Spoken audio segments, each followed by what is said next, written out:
今年6月，總部位於芝加哥嘅非牟利機構 People Matter 舉辦咗佢哋已經連續第3年舉辦嘅全美華埠黑人英雄頒獎典禮。每一年都有嚟自全美唔同地方嘅6位黑人英雄得到呢個獎項，而今年嘅其中一位得獎者係已經喺屋崙華埠工作咗20年嘅 Wille Davis。 And that's when they said hero for what? What did I do? What did I do heroic? Besides, involving myself with people, knowing people, liking people, and it didn't matter what you looked like to me, you was just a person.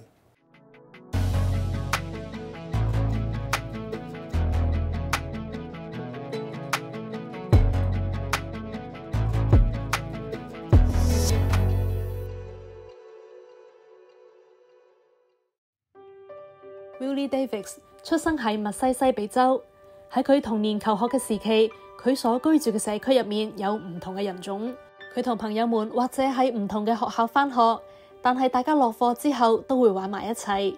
I grew up with Chinese, Jewish people, and some white people, so they were just people to me. They looked a little bit different than us, but to us, they were people, and we enjoyed. 回想起童年，Wille話佢唔單單係好多唔同族裔嘅成長伙伴，佢嘅屋企人同埋其他族裔嘅鄰里，亦都好似一家人一樣。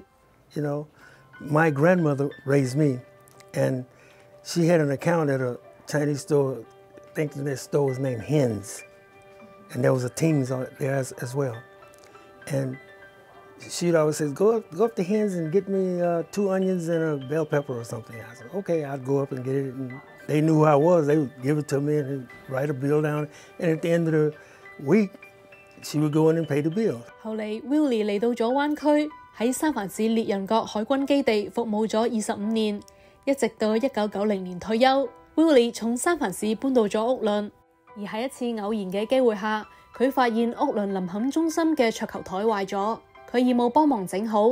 林肯中心嘅職員見到 Wille 嘅熱心，問佢有冇興趣為視父機構服務。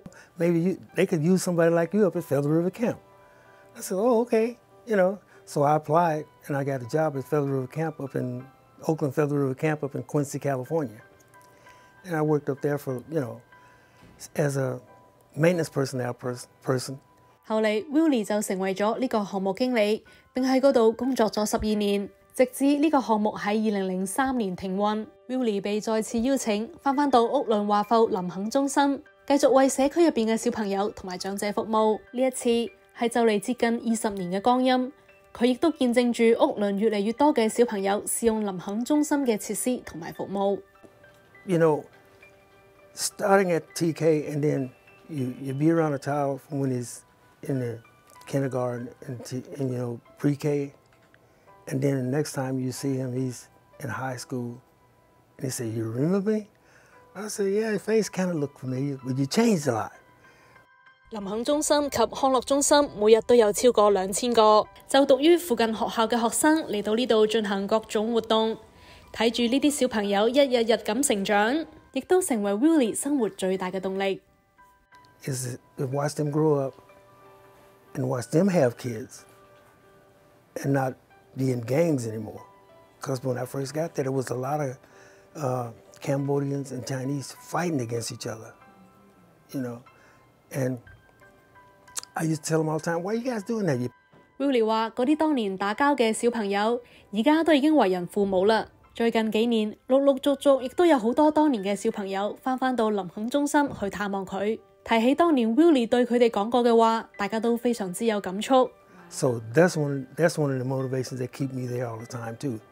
And I like being there because you watch these guys grow up, and then you watch them mature. Wille 喺社區嘅默默耕耘同埋付出，亦都讓屋崙2間非牟利機構注意到呢一位無名英雄。佢哋分別係 Friends of Lincoln Square Park 同華生社區服務社。而咁啱嘅係，呢2間機構都不約而同咁就今年嘅黑人英雄獎項提名咗 Wille。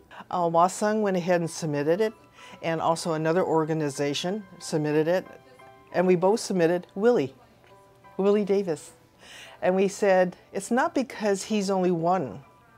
It's because what he really does. Karen Deer 係華生社區服務社嘅行政主任，佢認為提名 Willie 角逐黑人英雄呢個獎項好有意義，因為自從疫情以嚟，好多時候新聞就會見到一啲非裔攻擊亞裔嘅長者，有時會令一啲亞裔長者感到非常害怕，一見到非裔就會避開。但係其實喺華人社區入邊，亦都有願意默默付出嘅黑人英雄。He's African American, but he communicates so well with the seniors. And they themselves, they figure out how to communicate, whether it is in Chinese, and he has limited Chinese understanding. 喺 Karen 眼中嘅 Willie 非常熱愛華埠社區同埋林肯公園，所以佢不求回報咁付出，並唔單單咁將呢個當成係一份工作。But for the whole recreational center, because sometimes there's budget cuts, and he knows that if things aren't being fixed or done, he'll do it himself. He'll just go ahead and do it on his off hours. 就連屋崙華埠最令人頭痛嘅塗鴉問題 ，Willie 都會主動幫忙清理。Karen 話：有時林肯公園內會出現一啲塗鴉，但係過咗一夜之後，第二日早上返嚟，呢啲塗鴉就已經消失咗。He comes in, he looks at it, and he just shakes his head, and he'll go ahead and clean it off. 呢個名為 Junk Bowl 嘅兒童遊樂設施係林肯公園嘅一個標誌，伴隨住無數華埠小朋友嘅成長。但係隨住時間嘅推移，佢亦都開始出現咗日久失修嘅問題。目前因為安全嘅問題，暫時小朋友已經唔可以喺上面玩啦。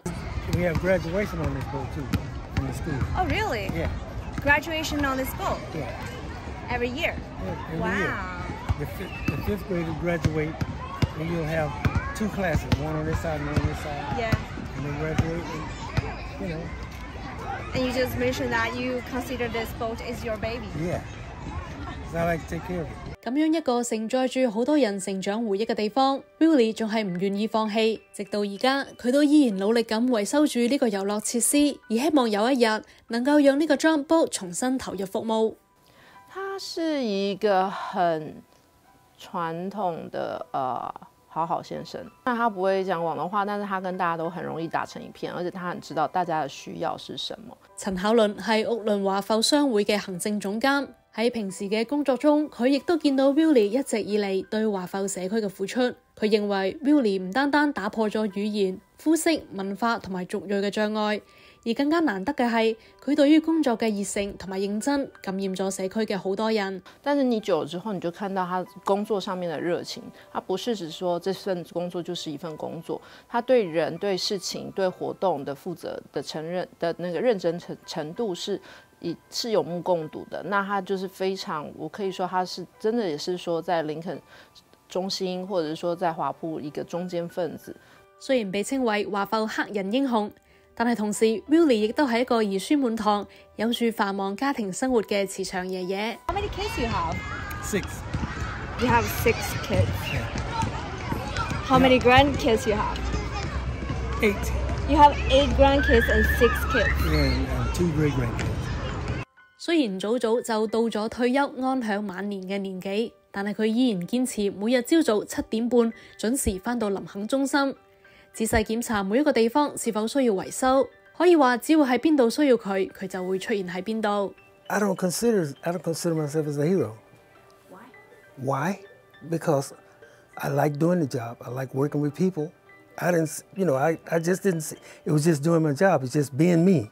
Willie 嘅故事得到咗全國性組織嘅肯定，唔單單打破咗人們對種族嘅誤解，對於種族同埋種族之間嘅關係，或者亦都會為大家帶嚟新嘅思考。正如 Willie 所講，雖然有住唔同嘅膚色，講住唔同嘅語言，但係大家都係一樣嘅人。Bye. You guys have a good one and be safe, right? You too. You too.